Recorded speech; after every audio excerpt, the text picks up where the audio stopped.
LED बंद हो गई है, एलईडी का इस्तेमाल।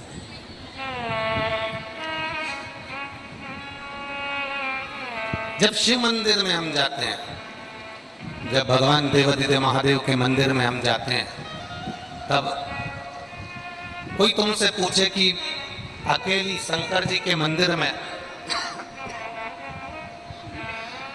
क्या मैं केवल शंकर भगवान को जल चढ़ाने के लिए जा रही हूं,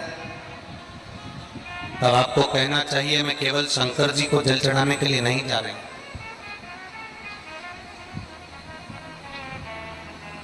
मैं 33 कोटि देवी देवता, जितने भी देवी देवता हैं, जितने भी देवी देव हैं, जितने भी देवता विराजमान हैं, डीले कम कर दे बाबू, डीले कम कर दे। जितने भी देवी देवता हैं, जितने भी देव विराजमान हैं, जितनी भी देवियां विराजमान हैं, वो सब शंकर भगवान के शिवालय में जाकर विराजमान, शिव जी के शिवालय में बैठी हुई है। मैं अकेली शंकर भगवान को जब जल चढ़ाती हूँ, केवल शिव जी पर अकेला जल नहीं चढ़ता है, सारे देवता, सभी देव वहां पर विराजमान रहते हैं। वास्तुदेव भी वहां है, पितृदेव भी वहां है, गरुण देव, वरुण देव, सभी देव वहां पर विराजमान है, सभी।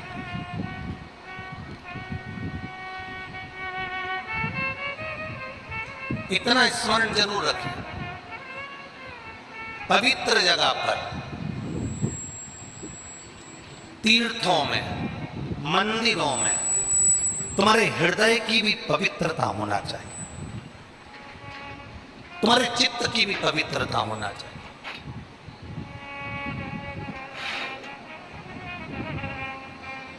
दो तरह के लोग होते हैं मंदिर में, दो तरह के लोग जाते हैं। एक, मंदिर में भगवान का दर्शन करने वाला जाता है, और एक मंदिर में मंदिर की रंगत देखने वाला। इतना पैसा आता है, कहाँ क्या करते होंगे, सही से पोताई भी मंदिर की नहीं करवाते, ट्रस्ट क्या कर रहा है। हम मंदिर में गए तो मंदिर की केवल खामियां ढूंढने में लग गए। हम मंदिर में पहुंचकर मंदिर की केवल ऐब देख रहे हैं, हम उसकी खामियां निकाल रहे। दर्शन करने वाला मंदिर में खामी नहीं निकालता। मेरो तो गिरधर गोपाल दूसरो ना कोई, वो खामी नहीं निकाल रहा, उसको केवल एक से आस लगी हुई है, उसको केवल एक से मन लगा हुआ है, उसको केवल एक से चित्त लगा हुआ है, उसको केवल एक से चित्त जुड़ा हुआ है। इसलिए वो कोई खामी निकालने को तैयार नहीं है, वो कुछ देखने को तैयार नहीं है। दिल कम कर दे बाबू, वो खामी निकालने को तैयार नहीं है, वो केवल उसकी चित्त वृत्ति, उसका मन, उसकी बुद्धि, वो केवल भगवान में लगा कर बैठा है।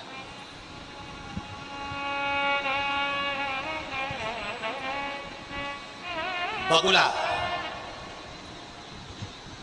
कितनी ऊपर उड़ रहा है, दृष्टि नदी में, तालाब में, बावड़ी में जो मछली है, उस मछली पर उसकी दृष्टि है।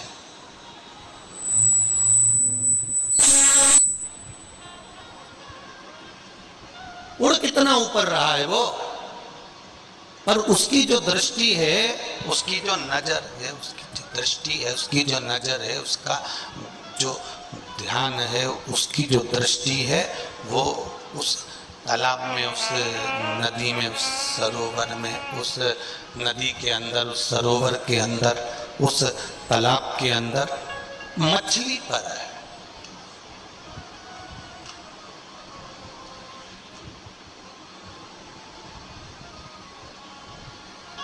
वो मछली पर ध्यान लगाकर बैठा हुआ है। बस मछली दिखी, बगुले ने पकड़ी।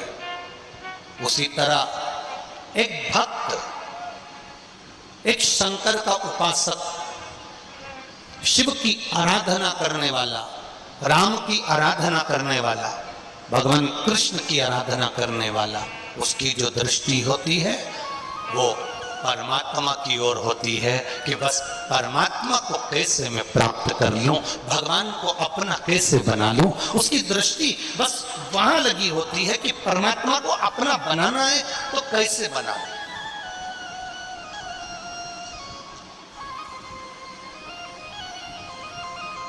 भगवान को अगर मुझे अपना बनाना है, परमात्मा को अपना बनाना है तो मैं कैसे बनाऊं, मैं भगवान को अपना बनाऊं तो बनाऊं कैसे।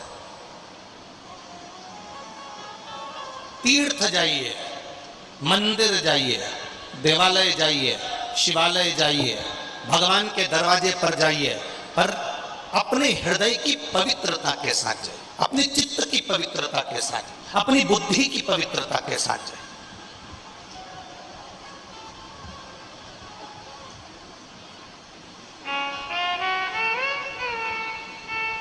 ना जाने किसने तुमको नियम बना दिया, ऐसे ऐसे नियम ना जाने कौन बना देता है। अगर ऐसे नियम कोई बनाता हो तो हमको जरूर बताना, तो हम भी उसके चरण पकड़ लेंगे कि ऐसे नियम किसने बना दिए। किसने तुमको ऐसा नियम बता दिया कि गंगा जी नहाने जाओ, छिपरा जी नहाने जाओ, यमुना जी नहाने जाओ, नर्मदा जी नहाने जाओ, पवित्र नदी में स्नान करने जाओ तो अपने तन का कपड़ा वहीं छोड़ आओ। ये कोई ने बताया तुमको? ये कौन ने नियम बना दिया? लोग नहाने जाते हैं, अपना कपड़ा मत छोड़ आते। कपड़ा छोड़ दिया मतलब अपनी बीमारी छोड़ दी, अपना दुख छोड़ दिया, अपनी तकलीफ छोड़ दी। ये कौन ने नियम बना दिया? किसी शास्त्र में, किसी वेद में, किसी पुराण में ये नहीं लिखा कि किसी पवित्र नदी पर स्नान करने जाना तो अपने तन के कपड़े को वहीं घाट पर छोड़कर आ जाना। अपने तन के कपड़े को अपने उस घाट पर छोड़कर आ जाना, ये किसी वेद और शास्त्र और पुराण में नहीं लिखा। किसी सरोवर में स्नान करने जाओ तो घाट पर अपने कपड़े छोड़कर आ जाओ, वो कपड़े पड़े रहते हैं। अमावस्या के दिन स्नान करने गए, दिवाली के दिन स्नान करने गए, कार्तिक का स्नान करने गए, पूर्णिमा का स्नान करने गए, तुम्हारे तन का कपड़ा तुम वहां पटक कर आ गए, पटक कर आ गए। वो कपड़ा दूसरे लोग नहा रहे थे, पाँव में आ रहा है, लोगों को तुम्हारा कपड़ा छुआ जा रहा है, उससे तुमको दोष लगेगा। इसलिए जिस सरोवर में, तालाब में, गंगा में, यमुना में, सरयू में, सरस्वती में, नर्मदा में, जिस पवित्र नदी में, जिस पवित्र सरोवर में, जिस पवित्र कुंड में तुम स्नान करो, उस कुंड की मर्यादा का ध्यान रखो कि हम उसको गंदा ना करें, क्योंकि इसमें 33 कोटि देवी देवता आकर स्नान करते हैं और हम भी स्नान कर रहे हैं, तो इसको शुद्ध रखा जाए, इसकी शुद्धता का ध्यान दिया।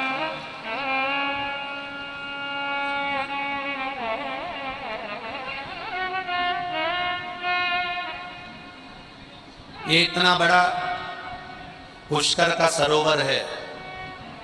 वैसे तो अभी हम दर्शन करने गए थे, तब हमने दर्शन किया था, पूरा साफ है, क्लीन है और बाबा की कृपा से उसमें पानी भी खूब भरा हुआ है। कोई बता रहा था, गुरुजी कथा चालू नहीं हुई थी उससे पहले तो पूरा खाली था, थोड़ा सा ही पानी था, पर ब्रह्मा जी जाने और महादेव जाने, कथा चालू होने के पहले उसने पूरा भर दिया। ये शिव तत्व शंकर भगवान ने पूरा गंगा से भर दिया।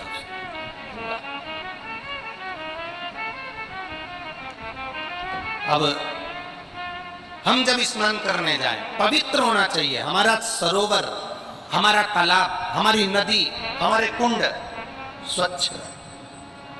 और यही देख के तो हमने जो निर्माल्य विसर्जन लोग रथ चला रहे हैं, ये इसी के कारण तो चला रहे हैं कि हमारी नदियां पवित्र रहे, सरोवर पवित्र रहे, बावड़ियां पवित्र रहे, उसमें गंदगी ना जाए। जल है तो हमारा कल है, जल नहीं होगा तो हमारा कल नहीं होगा, फिर हम कैसे अपने जीवन को जी पाएंगे? विचार, स्वच्छता का भाव रखिए, निर्मलता का ध्यान रखिए और भगवान से जब तुम लाड़ लड़ाने के लिए जाओ।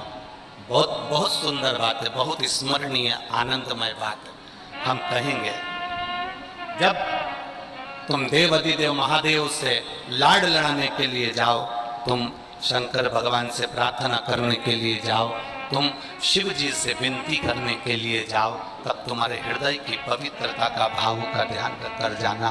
भगवान शंकर से अपने हृदय से, अपने दिल से, उससे दिल की बात कहने के लिए जाना। दिखावे से शिव कभी प्रसन्न नहीं हुए, दिखावे से भगवान शंकर कभी प्रसन्न नहीं हुए। दिल से जाना।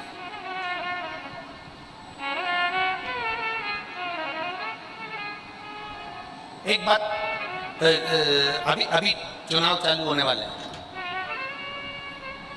अरे बोलो तो, लोग चिल्ला चिल्ला के कहेंगे भैया तुम संघर्ष करो।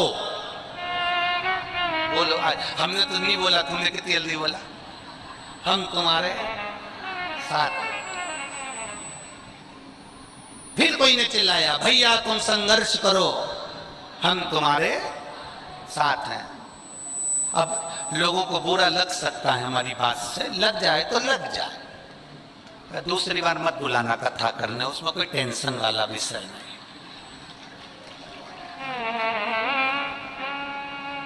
भैया तुम संघर्ष करो, बोलो तो हम तुम्हारे साथ हैं। ईमानदारी से बोलना। अगर जितने वो भैया के साथ हैं और वो बोल रहा है भैया तुम संघर्ष करो हम तुम्हारे साथ हैं, अगर उतने भी इनके साथ होते ना तो संघर्ष की जरूरत ही नहीं पड़ती।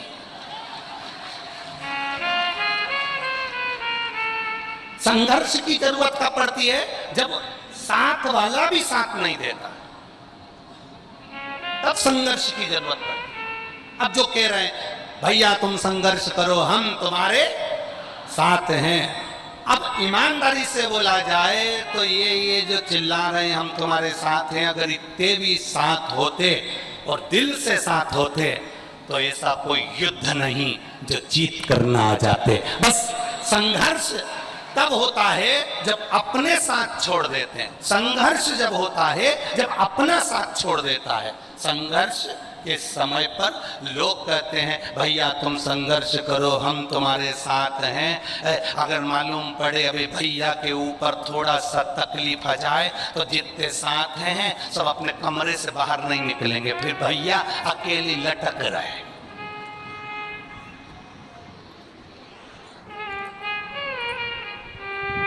साथ होते तो संघर्ष की जरूरत नहीं पड़ती, साथ होते तो संघर्ष की जरूरत पड़ती ही नहीं। साथ नहीं है ना, इसलिए संघर्ष की जरूरत नहीं।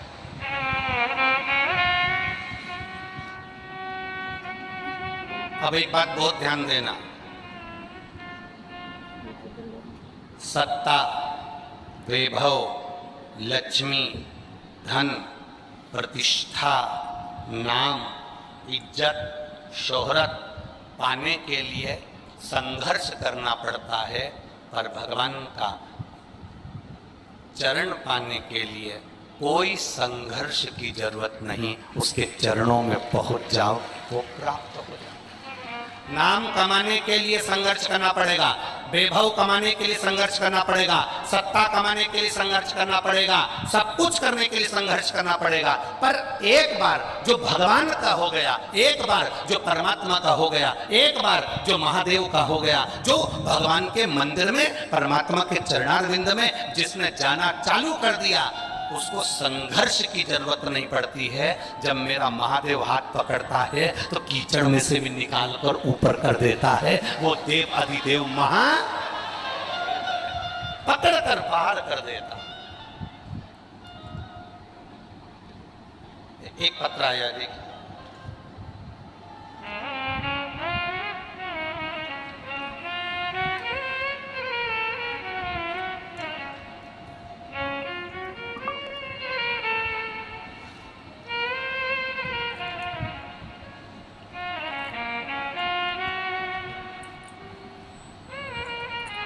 उपमा शर्मा पुत्री श्रीमती कांता शर्मा पंचशील नगर अजमेर से हूं। कहीं बैठी हैं तो हाथ हिला सकती है। कहीं बैठी हो? उपमा शर्मा पुत्री श्रीमती कांता शर्मा, पंचशिला अजमेर से हूं, राजस्थान से। कहीं बैठी हो तो अपना हाथ हिलाइएगा, जहां कहीं भी बैठी हो। कहीं बैठी हो तो हाथ हिला सकते। उपमा शर्मा श्रीमती कांता शर्मा, पंचशिला अजमेर से। बाबा, मैं भगवान की कृपा का क्या बखान करूं। जब से मेरी मां शिवपुराण की कथा सुनने लगी, तब से मेरी माता की भी जिंदगी बदली और हमारी भी जिंदगी बदली। मेरे पति की मृत्यु के बाद में अपनी 2 बेटियों के साथ अपने पिता के घर में आ गई थी, जिसके बाद हमेशा मेरी मां को मेरी चिंता रहती थी, क्योंकि पति चले गए, मेरे 2 बच्चे हैं और मैं अपनी माता के घर में आ गई। गुरुदेव, हिम्मत तो बहुत हार चुकी थी, पर बाबा ने रक्षा करी। जब से आपकी कथा मां सुनने लगी, तभी से मेरी मां ने बहुत से उपाय किए जिससे मेरी नौकरी लग जाए। गुरुजी, बहुत सारी जगह पर जाकर मैंने नौकरी करी अपने बच्चों का पालन करने के लिए, पर मेरी मां ने कहा टीवी पर महाराज आता है और सीहोर वाला प्रदीप मिश्रा चिल्ला चिल्ला के कहता है 1 लोटा जल, जम के तो बोलो सारी समस्या का हल। और पशुपतिनाथ का व्रत बतलाता, बेटी तो प्राइवेट नौकरी कर रही है, एक बार सरकारी नौकरी के लिए। माँ, सरकारी नौकरी कोई सरल में लगती है क्या? पशुपति व्रत कर ले। मेरी माँ ने, मैंने पशुपतिनाथ का व्रत करना प्रारंभ करा और गुरुदेव बाबा की कृपा से आज मैं सरकारी टीचर की पोस्ट पर हूं। मैं बाबा को यहाँ प्रणाम करने के, शिव भक्ति इसी को कहते। जब हार जाओ, एक पत्र और आया है, बड़ा बड़ा भाव से लिखा है किसी ने।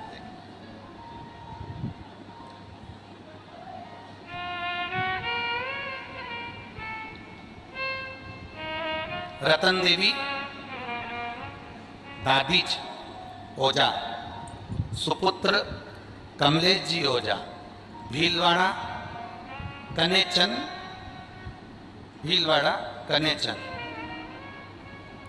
जिनने लिखा पत्र कहीं बैठी हो तो हाथ हिला सकती है। रतन देवी दादीज ओझा, सुपुत्र कमलेश ओझा, भीलवाड़ा कनेचन। कहीं बैठी हो तो हाथ हिला सकती है, जहां कहीं भी बैठी हो। मेरी बहू को 18 साल से बच्चा नहीं था। गुरुजी, सब जगह का इलाज करवाया पर बच्चे का योग नहीं बना। 18 साल बाद कथा को टीवी के माध्यम से सुना और पशुपतिनाथ का व्रत किया, और मेरी बाबा की कृपा से मेरी बहू ने जब पशुपति व्रत करना प्रारंभ करा, शिव जी की कृपा से उसका गर्भ ठहर गया और बाबा की कृपा से मेरी बहू के गर्भ से बच्चे ने जन्म लिया है। 18 साल बाद बच्चे जन्म लिए हैं। गुरुदेव, 6 महीने की बच्ची को लेकर हम कथा के पंडाल में बैठे हैं। 1 लोटे जल का क्या वर्णन करें गुरुदेव। हम बाबा को केवल प्रणाम करने आए हैं कि उसने 18 साल के बाद संतान दी है। जहाँ भी बैठी हो उनको बहुत बहुत साधुवाद है। जहाँ बैठी साधुता दिख गई क्या? बच्चा है साथ में?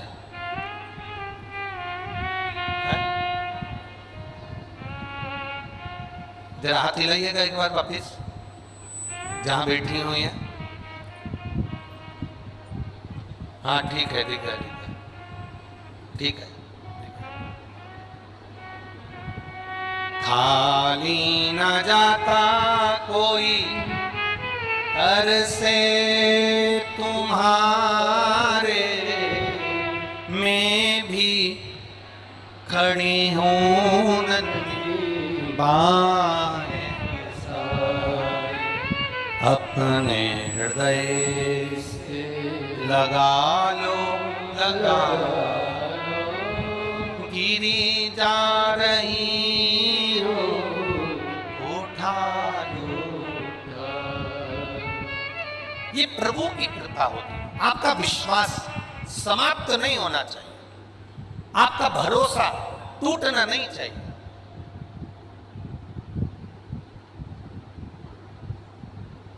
अगर भरोसा दृढ़ है तो वो देगा।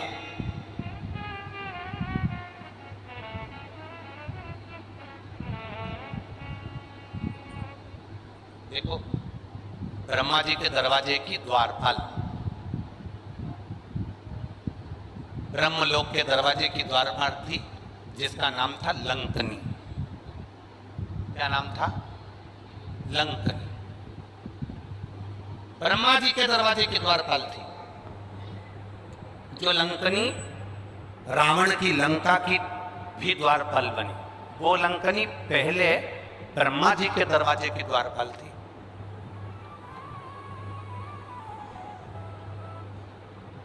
अब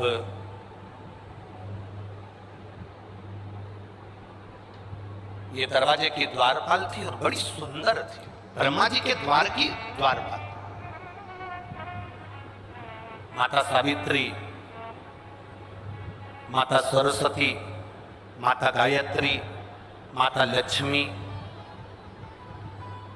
माता पार्वती, मां इंद्राणी,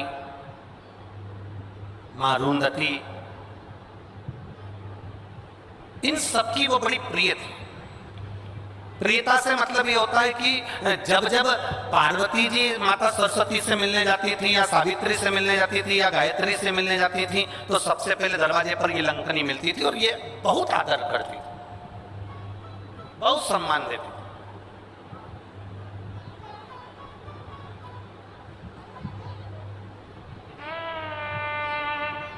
अब एक बार ये जो लंकनी थी बड़ी सुंदर थी और दरवाजे की, ब्रह्मा जी के ब्रह्मलोक के दरवाजे की द्वारपाल थी। बड़ी सुंदर, बड़ा सुंदर इसका व्यवहार था।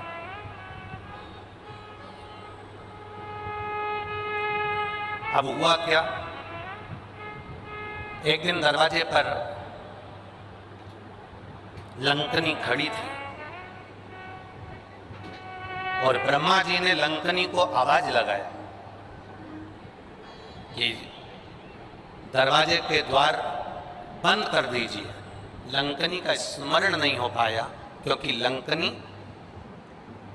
भगवान नारायण के स्मरण में लगी हुई थी और शिव भक्ति का एक मन में, चित्त में उसके भाव जागृत हो रहा था। लंकनी ने अपने मन में यह विचार करा कि आज तक मैंने ब्रह्मा जी के दरवाजे की द्वारपाली करी है, पर आज तक मेरे जीवन में मैंने आज तक भगवान शंकर के स्वरूप का स्पर्श नहीं किया, भगवान शंकर के शिवलिंग का स्पर्श नहीं किया, भगवान शंकर के स्वरूप का स्पर्श नहीं किया। बस लंकनी सोच में डूबी हुई थी। ब्रह्मा जी ने आवाज लगाया, लंकनी को आवाज लगाकर बुलाया, लंकनी आओ, ए लंकनी द्वार बंद करो, ए लंकनी दरवाजा खोलो। लंकनी का ध्यान नहीं गया। जब लंकनी का ध्यान नहीं गया, लंकनी का ध्यान वहां तक नहीं पहुंचा।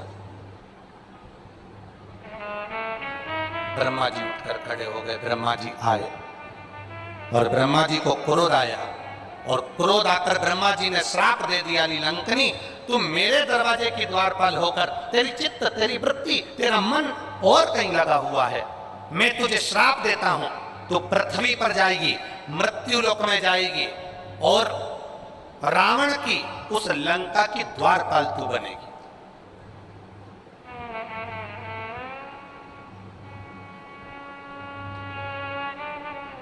हम पहले भी एक बात कही, आज फिर कह रहे हैं, कथा में आए हो ना तो मन कथा में लगा लो, मंदिर गए हो ना मन मंदिर लगा लो, पति से बात करो ना मन पति की बात में लगा लो, पत्नी से बात करो ना मन पत्नी की बात में लगा लो, बेटे से बात करो ना मन बेटे में लगा लो, बेटा माँ से बात करे ना मन माँ में लगा लो, आप अपनी बहन से बात करो तो मन लगा कर करो, दिल से पति से बात करोगे तो पति प्रसन्न होगा।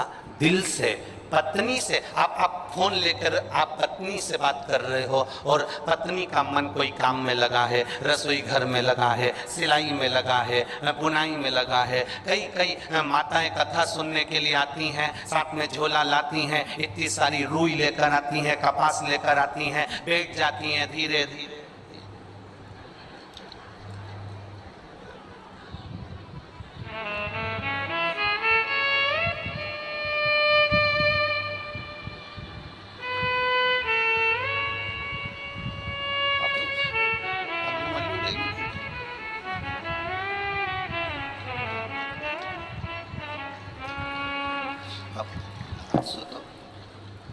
या तो बत्ती बना ले या फिर कथा सुन। प्रैक्टिकल करके देखना यहां से जाने के बाद। पत्नी पति से बात करे और पत्नी अपने काम में लगी रहे। पति दूर फोन पर कह देगा तेरा ध्यान कहां है, तो मुझसे बात कर रही है कि कोई काम में लगी है, बोलो सही है कि गलत है। वो दूर है और तुम्हारे बात करने के तरीके से पहचान जाएगा कि तू उससे बात नहीं कर रही, तेरा ध्यान और कहीं है। पत्नी पति को फोन लगाए और पति का ध्यान कहीं है तो पत्नी कह देती है कहाँ हो तुम, बात मुझसे कर रहे हो, कहाँ ध्यान लगा कर बैठे हो, आज बात सही से नहीं कर रहा, मन नहीं लगा।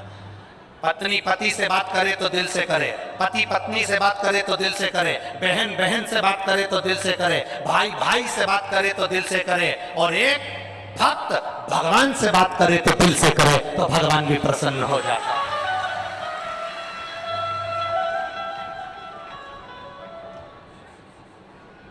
अब दिल दूसरी जगह मत लगाओ। मंदिर गए हो ना तो मंदिर में तुम्हारा ध्यान होना चाहिए, शिवालय गए हो ना शिवालय में तुम्हारा ध्यान होना चाहिए। मैं भगवान को कैसे रिझाऊं, मैं भगवान को कैसे रिझाऊं।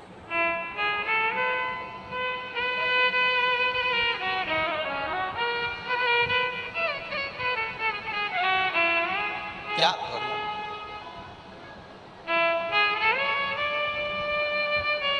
मैं भगवान को रिझाऊं तो रिझाऊं।